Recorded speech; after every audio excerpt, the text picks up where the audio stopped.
Bonjour à tous les amis, bienvenue dans un nouveau numéro de Quintet Week-end. J'espère que vous allez bien, que votre fin de semaine se passe bien. On va analyser ensemble les deux Quintet Plus qui nous attendent pour ce week-end. Dans cette émission-là, on va voir ensemble le Quintet de ce samedi. Et dans l'émission que vous retrouverez demain, on analysera ensemble le Quintet de dimanche. J'espère que vous allez bien, que vous êtes en forme, que ça se passe pas trop mal, que vous profitez de ce petit vendredi. J'ai deux experts avec moi autour de la table qui vont vous donner leurs conseils, du moins qu'on étudié ces courses et qui vont essayer de vous donner les meilleurs pronos possibles. Je vais commencer par celui qui est à ma gauche, c'est Jordan Philippi. Comment ça va, Jordan ? Salut Elliot, ça va très bien et bonjour à tous, ravi d'être avec vous pour un week-end de course qui s'annonce très sympatoche. On commencera avec Anguin, ça te plaît Anguin ? Ouais, ça me va très bien. Le mot sympatoche m'a tendu à Vas-y, mort. c'est ce que j'attendais que tu rebondisses là-dessus. En fait. Le mot sympatoche me tend à mort, Voilà, mais c'est pas grave. C'est pas grave, désolé. On va juste passer une émission catastrophique. C'est l'enfer. Face à Jordan, on retrouve quelqu'un de super sympatoche. C'est ce fameux Félix. Comment ça va, Félix ? Bah écoute, ça allait très bien jusqu'au mot sympatoche. Là, je suis tendu aussi, donc prêt à faire le papier. Ça a tendu tout le monde, ce mot sympatoche. Ça nous met dans un drôle d'état. Les amis, on l'a dit, on va analyser ensemble le Quintet d'Anguin, le prix de l'Ailey Rose qui sera ce samedi 25 juillet à 15h15, R1C4. Donc, Jordan, est-ce que tu peux nous présenter cette course pour commencer et nous dire un petit peu les informations à connaître ? Avec plaisir. 2150 mètres donc à parcourir, une course européenne. Il y aura un nom partant, le numéro 10, qui est déjà annoncé fort, Narina Ross. Une course où il y a pas mal d'étrangers et où je pense il y a énormément de possibilités. Raison pour laquelle je tue le suspense, je vais vous proposer un champ total. Ouais. Et j'ai pas mal de bases en seconde ligne. Voilà, je pense que la présentation est déjà pas mal. Je vais pas tout dire. Non, il n'y a pas de souci. La présentation était plus que sympatoche. Voilà. Est-ce que Félix, tu as un favori qui se dégage assez logiquement dans cette course ? Ouais, moi j'ai envie de partir sur la numéro 7, Lovely Wilma, pour l'entraînement de Vitaly Chotola, qui était très intéressante depuis qu'elle évolue en France. Elle a déjà couru 3 fois sur ce parcours. Elle a été deuxième justement en dernier lieu. Sur les 2150 mètres d'Anguin. Et surtout, l'interview qu'on retrouve sur Equidia.fr de Vitaly Chotola nous dit que le numéro 7, ce n'est pas du tout inquiétant pour Lovely Wilma, et que tous les feux sont au vert. Donc moi, vraiment, j'aime bien avoir les interviews des professionnels avant de faire le papier. Et là, du coup, son entraîneur m'a mis en confiance sur sa candidature, donc j'ai même envie de l'avoir gagnée. On rappelle qu'à Anguin, l'autostart a 8 numéros, le 8 étant le numéro le plus à l'extérieur, à l'inverse de Vincennes où on va jusqu'au numéro 9. Donc, ce numéro 7 pour Félix. Jordan, qui est-ce qu'on met en tête de ton ticket ? Moi j'ai un gros coup de cœur avec le numéro 12, Lucifer Dupont. Je pense que ceux qui nous regardent ne sont pas passés à côté de la forme étincelante d'Alexandre Buisson qui est son entraîneur. Cheval qui a couru qu'une seule fois à Anguin 2100 et il a gagné. Ce jour-là, il avait vexé l'opposition, comme j'aime à le dire. Il a laissé ses rivaux dans le lointain. Il a beaucoup de vitesse, en atteste la majeure partie de ses bonnes performances sur 2100. Il a d'ailleurs très bien couru également sur les 2100 de Vincennes, c'était pendant l'hiver. C'est un cheval qui a assez peu couru, qui a été écarté des pistes de fin novembre à mi-juin. Il a fait une course de rentrée mi-juin qui était quelconque, mais bon, le cheval n'avait pas couru depuis un moment. Et puis derrière, à Anguin, donc dernièrement, sa dernière sortie en date, c'était sur 2008. Je trouve qu'il courait vraiment de première. Il a lancé la course de loin. Il a été très, très accrocheur jusqu'au bout. Mais moi, c'est surtout sa victoire 2100 et la forme d'Alexandre Buisson qui m'incite à le mettre en tête. Il a le 12 à l'auto, donc il va partir derrière le 4. Attention, ne pas s'y méprendre. On ne change pas de place quand il y a un non partant. Chacun garde sa ligne. Donc il va partir derrière Leaderboard, qui est quand même, je pense, l'un des bons dos de la course.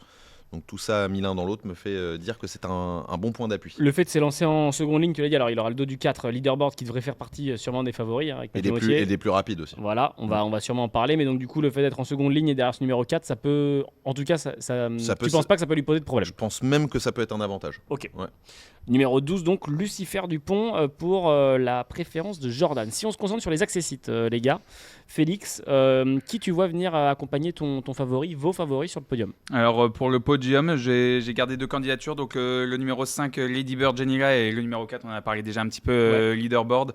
Je vais commencer par la représentante de Jean-Philippe Rageau, qui a été 3e justement dans la même course que Lovely Wilma, dont j'ai abordé tout à l'heure. Elle finissait justement très très bien dans cette épreuve sur ce parcours et sur la très longue ligne droite d'Anguin. Elle aura encore une fois un bon numéro en première ligne. Je pense que justement ça a un avantage pour elle. Et elle s'est déjà imposée du côté d'Anguin. C'était le 17 mars, si je ne me trompe pas, sur un parcours plus long, 2875 mètres. Mais je la pense vraiment capable de bien faire ce samedi. Donc je reprends un peu la course en dernier lieu où Lovely Wilma faisait deuxième et où Lady Bird Genilla faisait troisième. Il y a quelque chose qui m'embête pour Lady Bird Genilla. Ouais. Je me permets, Félix, c'est que j'aime bien embêter mes adversaires parce qu'on est amis, collègues, amis et néanmoins adversaires pour l'occasion. Et puis on le rappelle, ça reste aussi des liens qui restent sympatoches. Exactement, c'est toujours sympatoche, toujours très cordial et sympatoche. Mais Lady Bird Genilla, il y a un problème, c'est que ça change de pilote et c'est une jument qui a, je vais pas dire des oursins sous les pieds, mais voilà, quand elle trotte, faut avoir les fesses bien accrochées parce qu'elle a tendance à hésiter de temps en temps. Paul Ploquin est évidemment un très grand driver, mais j'aime bien avec ce genre de show quand le driver connaît bien le cheval en question, et Franck Nivard lui était associé à chaque fois. J'aime beaucoup quand c'est lui qui l'amène, et là c'est pas le cas. C'est ce qui m'embête un petit peu, c'était juste pour la petite objection. Mais du coup tu ne retiens pas dans ton... Ah si, parce que je vais faire un champ total, mais pas dans mes bases. Oui, mais par contre elle fait partie évidemment des possibilités, ça c'est sûr. Tu vois qui sur ton accessite? Moi j'aime beaucoup Leaderboard, le numéro 4, c'est un cheval qui a des titres en Suède. La dernière fois ça s'est mal passé, je pense qu'il faut pas prendre au pied de la lettre sa 6ème place parce qu'il a eu la gueule au vent toute la route. Donc forcément, il a un petit peu craqué. Ces chevaux suédois sont souvent, entraînés en Suède en tout cas, sont souvent des chevaux qui ont besoin de pister. Là, la dernière fois, il n'a pas pu avoir de dos. Il courait non plus pas super mal, mais il a un petit peu craqué pour finir. Donc je pense que de ce fait-là, s'il avait un peu mieux couru l'autre jour, il serait parti archi favori. Là, étant donné qu'il reste sur une 6ème place, les parieurs vont peut-être être un peu plus réticents. Mais c'est quand même un entraînement redoutable, Jürgen Westholm. Donc je pense que c'est un bon point d'appui. Les chevaux arrivent toujours en bonne condition en course. Ouais, puis il nous avait montré à Vincennes sur il avait gagné 2 fois de suite assez facilement.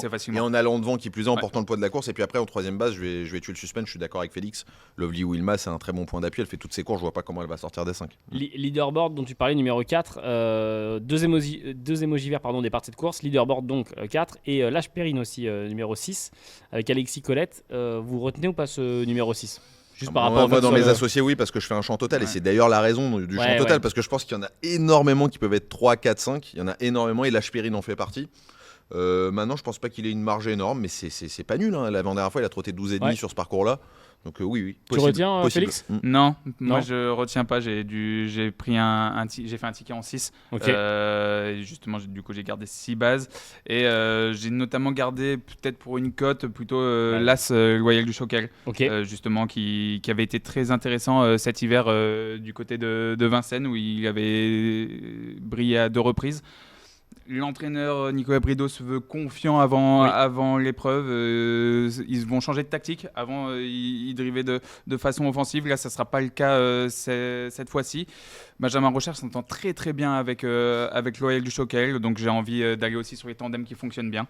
Donc voilà, Loyal du Choquel, c'est un peu ma petite cote intéressante, je pense. Je peux objecter encore? Ouais, par pitié. Mais c'est le but. Moi, il y a quelque chose que je comprends pas, c'est que dans les interviews sur Ikidia.fr, l'entraîneur Nicolas Brideau nous dit qu'il part bien à l'autostart.